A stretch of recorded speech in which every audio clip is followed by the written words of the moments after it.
I'd like to introduce myself. My name is Brendan Foran. I'm the CEO of Greening Australia, and today I'm opening our proceedings on behalf of the Australian Forest Products Association, the Red Meat Advisory Council, Farmers for Climate Action, and ourselves, Greening Australia, and the CEOs of those organisations here. And we're very pleased to welcome you all as we launch Climate Proof Australia, an alliance between the four founding members who I've just mentioned. Before I go into some of the formalities of today, it's of course important that I acknowledge our traditional owners, the Ngunnawal people, and pay my respects to their elders past, present and emerging, and any other Indigenous leaders who might be here today, so welcome. I'd also like to welcome the Honourable Members Joel Fitzgibbon, Shadow Minister for Agriculture, Forestry and Fisheries, and his parliamentary colleague Mark Butler, Shadow Minister for Climate Change and Energy. Minister Littleproud, Minister for Agriculture and Water Resources, will be joining us later as he's currently in a drought relief meeting, which is topical given our subject here today. There's also a few other elected representatives here today. I'd like to welcome them, but I'd also like to welcome everyone else here today and the various interests and organisations that you represent as we launch Climate Proof Australia. So in terms of our proceedings, I'll outline the Climate Proof Alliance and the principles, and then we'll be followed by a series of comments from Joel Fitzgibbon, Mark Butler, Anna Campbell, the CEO of the Red Meat Advisory Council.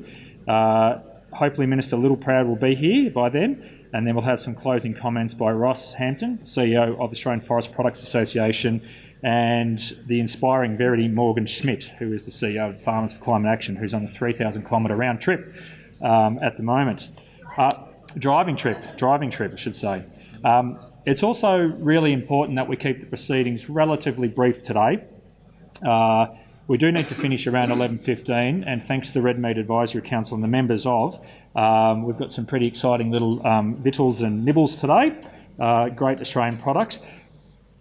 But in all seriousness, the most important thing is that you come and talk to the founding members and we talk to you about the principles that we share around Climate Proof Australia, which is a new cross-sector alliance between agriculture, agroforestry and the conservation sector.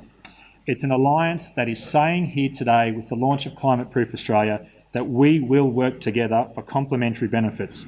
The alliance is founded by the four members who I've already mentioned: the Australian Forest Products Association, Red Meat Advisory Council, Farmers for Climate Action and Greening Australia. We all know in recent months and weeks there's been unprecedented flooding in North Queensland, catastrophic fires in Tasmania, and here today we are living the impacts of climate change. And this is keenly felt, perhaps mostly, by our communities and Australians who live and work on the land. Our alliance, the Climate Proofing Alliance, collectively agrees that our sectors will rise to the challenge of climate change. We, of course, wish to contribute to our international obligations under the Paris Agreement, but be assured we are more motivated by the resilience in our environment, our agriculture and regional communities that this coherent approach brings. We're also unashamedly saying that we're here for the sake of business risk management. In addressing climate change, we also believe that there are great opportunities for our sector at large. We again unashamedly wish to realise the enormous potential that our land has in storing carbon, unlocking the co-benefits around jobs, improved agriculture, agroforestry production, producing wins for biodiversity conservation, and importantly, Indigenous enterprise development at the same time. For too long, the focus and debate of climate change in this country has been around the energy sector. The founding members absolutely recognise that emissions reduction is important, but we are here today to represent our land sector and the huge contribution that biodiverse carbon sequestration can play in contributing to those targets. For too long, public policy and opinion pushes the agroforestry, agriculture and conservation sector into different corners. Our message to you today is that we see ourselves in the same corner in the fight against climate change. Reducing our emissions can only achieve so much. At some point, we do need to sequester carbon, and trees are the most proven form of doing this. Of course, the technology has been developed over 5 million years. We can create greater incentives for farmers to participate in tree planting, earning carbon credits, genuine farm gate returns for storing carbon from the atmosphere. And with targeted investment, we can address that other critical issue that's so close to my own organisation's heart, biodiversity loss. I will now outline our shared policy principles. Number 1, through this alliance, we are seeking the enhancement of carbon farming by expanding legislative scope to maximise land carbon sequestration while providing co-benefits in biodiversity conservation and food and fibre production. Number 2, we are calling for new incentives developed for land carbon abatement projects which attract institutional, private and public capital. Number 3, we believe there is a requirement for new and improved national environmental data sets and mapping to inform policy making at a whole of landscape scale that integrates forestry, farming and conservation outcomes. Our 4th principle, and I will note that many of our partners in the agriculture sector are already on this journey. We want to see primary industries working towards carbon neutrality by 2030. Number 5, we want to see the Australian landscape improved through a strategic approach that balances native biodiverse plantings with agricultural production and with forestry. That's what we're aiming to achieve. The founding members look forward to advancing the dialogue. I thank you again for being here today.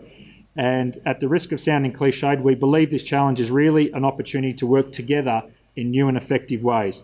And the Climate Proofing Australia Alliance are excited to get started on making a difference.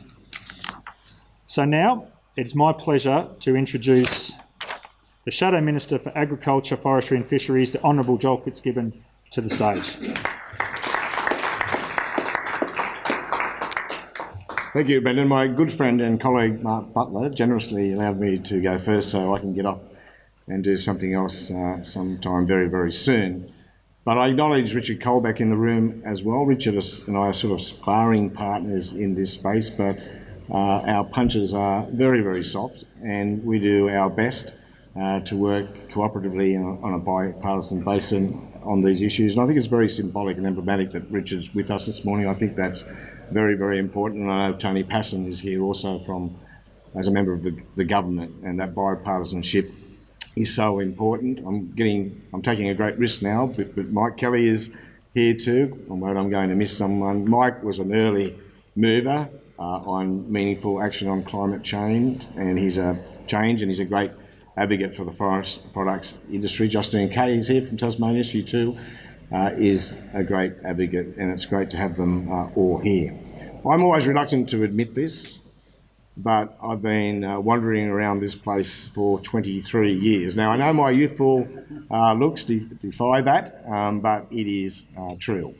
So in other words, I've been around long enough to see the earlier debates, climate change, denial, can't do this, can't do that, that'll destroy the economy, that will destroy jobs. But of course, as is evident this morning, that has changed, and that has changed really, really dramatically. We talk a lot about disruption these days. When we talk about disruption, we're usually referring to technology, Airbnb and Uber and all those things that are making life so much different for us all.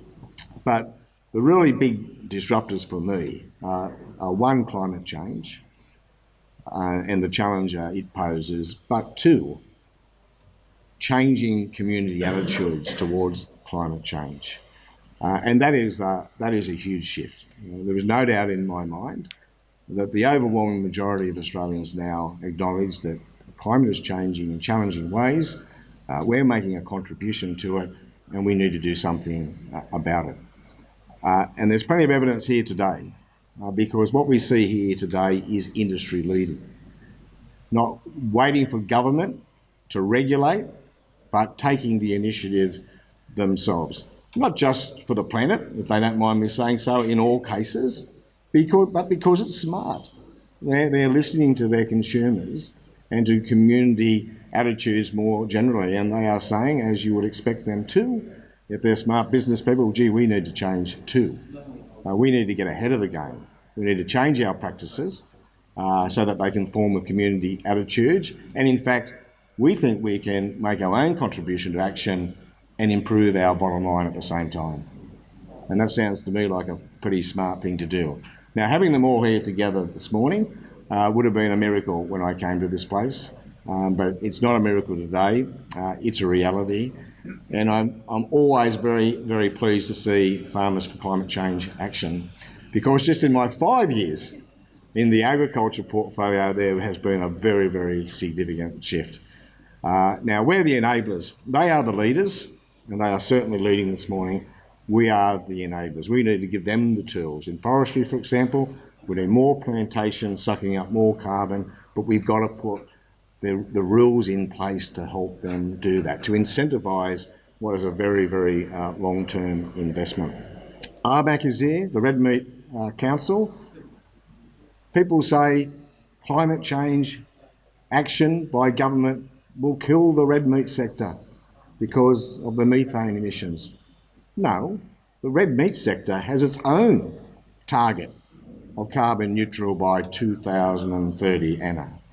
So they're leading, they're not waiting for government. So this is a great outcome, a fantastic outcome.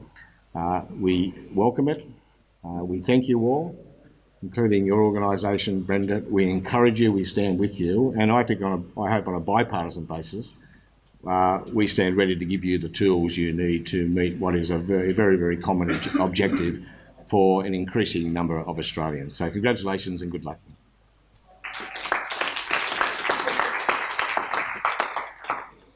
Now welcome. I don't think we need to introduce the Shadow Minister, Mark Butler. Thank you. Thanks, Brendan.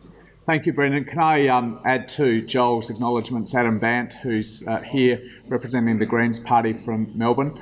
The Carbon Farming Initiative is the only piece of the climate policy architecture that was put in place by our last government that survived the change of government. So it's now almost 10 years old, and the focus that this policy document brings to ensuring that the CFI is able to be built on and improved and put in place a stable, enduring foundation for remediating our landscape, reducing our carbon emissions and producing alternative income streams for the land sector is a really, really important discussion that we've been having with all of these organisations and many others besides separately, and bringing that discussion into a collaborative framework is enormously useful. So I want to congratulate these four organisations for two things. First of all, their collaboration.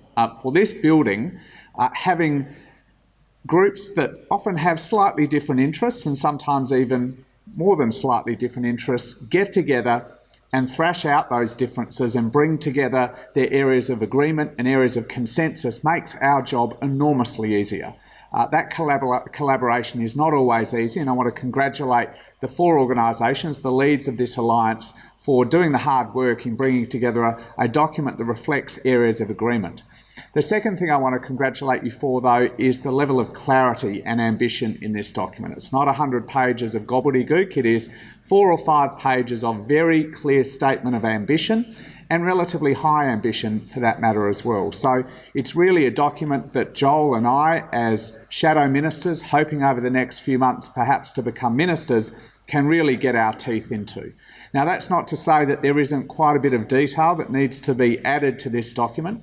I'm greatly admiring of ambitions on carbon neutrality by the Meat and Livestock Association, by the red meat industry broadly, the National Farmers Federation's statement about that as well. But there obviously needs to be quite a bit of work to do to ensure that we're actually able to get there by 2030. I'm enormously excited about the opportunities presented by carbon farming. We've cleared, in a very short space of time, over 200 years, about 2/3 of the 750 million hectares on this continent. And at some point in time, particularly given the pressures that climate change are going to put on a very vulnerable hot continent, we have to start remediating it. And carbon farming presents an enormous opportunity not just to reduce our carbon emissions, but to improve our landscape, make it more productive through areas like farm forestry, as well as the broader areas that are represented by Ross, and provide that really good income stream to a land sector that is under pressure through pressures like drought. I'm also excited because I think the Paris Agreement presents us with even additional opportunities. The new market, the new international market in carbon, contemplated by the Paris Agreement, will allow Australia as a developed country to sell into the market rather than just purchasing from it. And over time, I think there will be huge demand from large countries like China for good, reputable, stable offsets markets like Australia is going to be able to produce. So really, the opportunities to gain that income don't just lie in a domestic market with liable entities and an emissions trading scheme seeking offsets from the land sector here in Australia, but potentially are limitless into the future. So having groups like yours come together and try and reinvigorate the focus on CFI, reflect on the almost 10 years of history we have with the CFI and improve it and set it up for a really exciting future is a great contribution to public policy. I'm grateful for it, and I know that Joel and I look forward to continuing to work with you on behalf of Labor in making that a reality. Thank you very much.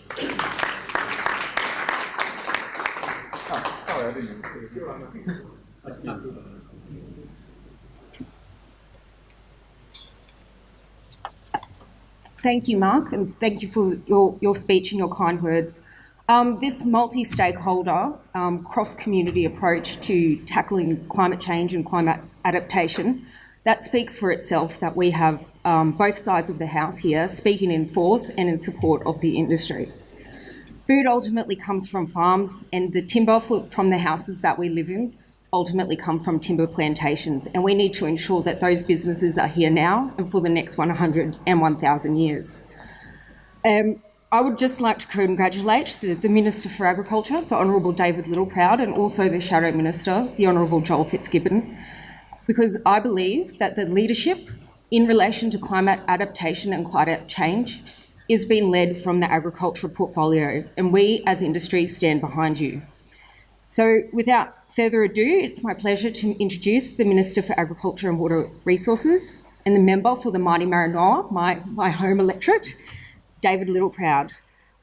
With a sparing of thought to our colleagues who are experiencing fires, drought and floods, we'd like to thank Minister Littleproud for his leadership in championing the EPBC review, his support of the billion trees in the ground plan, championing climate adaptation and scenario planning in the Admin Forum, and focusing on biodiversity on farm. Minister, we thank you for your leadership and we'd like to invite you to say a few words.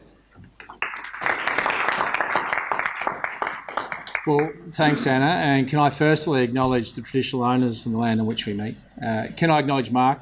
And I see Mike's here as well. And I think Joel here somewhere. And to my other parliamentary colleagues, can I welcome you all? But can I say leadership is important, not just from this place, but from industry and community. And you coming together has provided that leadership. We are in the face of a changing climate. We as primary producers have been facing a changing climate since we first put a till in the soil. And I'm proud to say that our farmers have adapted, and we've tried to invest in the tools and the research and technology to help them continue to adapt. And we'll continue to do that. And I think that has bipartisan support that we've been on that journey as a parliament and will continue to. But we need to make sure that we just don't have blunt instruments. And while I'm a big supporter of carbon farming, I think we also need to enrich that at the farm gate level, to reward biodiversity, good stewardship of our land by our primary producers. I used to be an agricultural bank manager, so I used to sit around farmers' kitchen tables. And let me tell you, we've come a long way, and we should be proud of the fact that we have come a long way as environmental steward of our land. I think land care was the first iteration of that in bringing our farmers on that journey. And I can tell you that the profit and loss of our primary producers is intrinsically tied to the health of the environment in which they manage. I've seen it firsthand, and I can tell you that our farmers are seeing that firsthand. So we need to make sure that we put an environment around them that rewards them for the good stewardship that they undertake. Not only in major programs, I think there's a role also for corporations to play.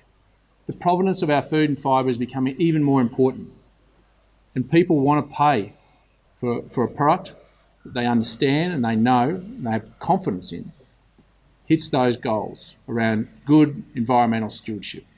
So I'm committed to working towards that, and I'll be making some announcements very soon around rewarding our farmers for good stewardship of their land, improving their biodiversity, because it not only improves our environment, I think it has an opportunity for us to meet our international commitments.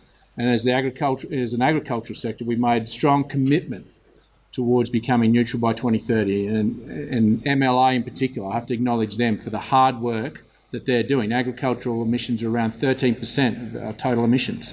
but no one is stopping. We're ahead of the curve. I think as primary producers and people from regional Australia, I think we're ahead of our city cousins. They're just catching up to us. We've done some heavy lifting, but we've still got some more to do. But we need to make sure that we don't disincentivise people not to come on that journey with us. It's far too important, and the rewards can be real, and not only in local markets but international markets. So I say to these groups, for the leadership that you've shown, my commitment is to continue to build on that. I'll hopefully have some announcements that will encourage you even further in the coming couple of months, because I strongly believe, as a boy from Chinchilla, that saw some of the farming practices that my family undertook, my grandfather undertook, were not something that we were proud of. But we proudly put our hand up and we've changed. We've adapted. We've got a better environment, but we've got better rewards, better returns. And that's what I see as a triple bottom line. So to each and every one of you, thank you for your leadership, for your commitment. My commitment is there, and I know this reaches across political lines, and it's important it does. So to each and every one of you, thank you for your support. We look forward to the future and our commitment and the journey we'll take together. Thanks for having me.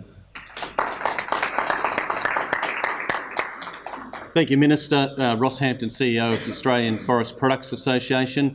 Let me just say on behalf of all of us who've put today's event on that we know what your diaries are like, and so it means a great deal to us that you've found a few minutes to support what we're trying to do here today.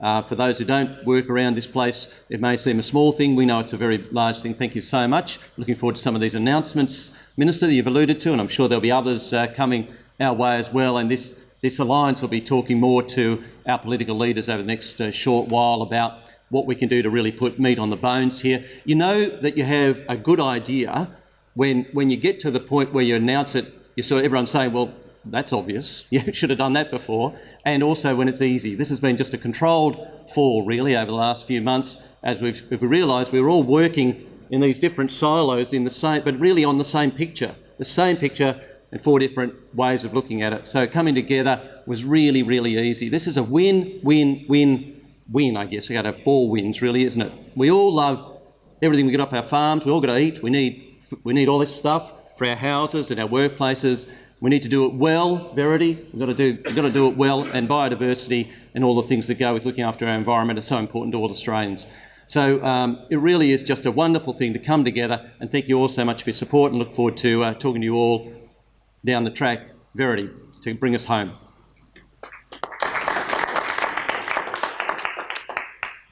Firstly, a huge thank you and acknowledgement to my colleagues here. You know, this event didn't just happen. So to Anna Campbell at RMAC, who did a tremendous job, to the team at AFPA and to the team at Greening Australia. This alliance is a tremendous step in taking us forward as a nation. My family has been farming in Western Australia since the area was first settled, and so we've seen firsthand the importance of intergenerational equity, of being on the front foot, of taking control of these issues and our collective future. And so I am so delighted and so proud today to see the Minister Little Proud, to see Joel and Mark, to see this wonderful spectrum of political parties coming together to say, yes, this issue truly is bigger than politics, and together we are much stronger. Thank you to all of you for coming along today. Thank you for finding time in your respective diaries. And I, for one, am looking forward to what this alliance can do next. Thank you.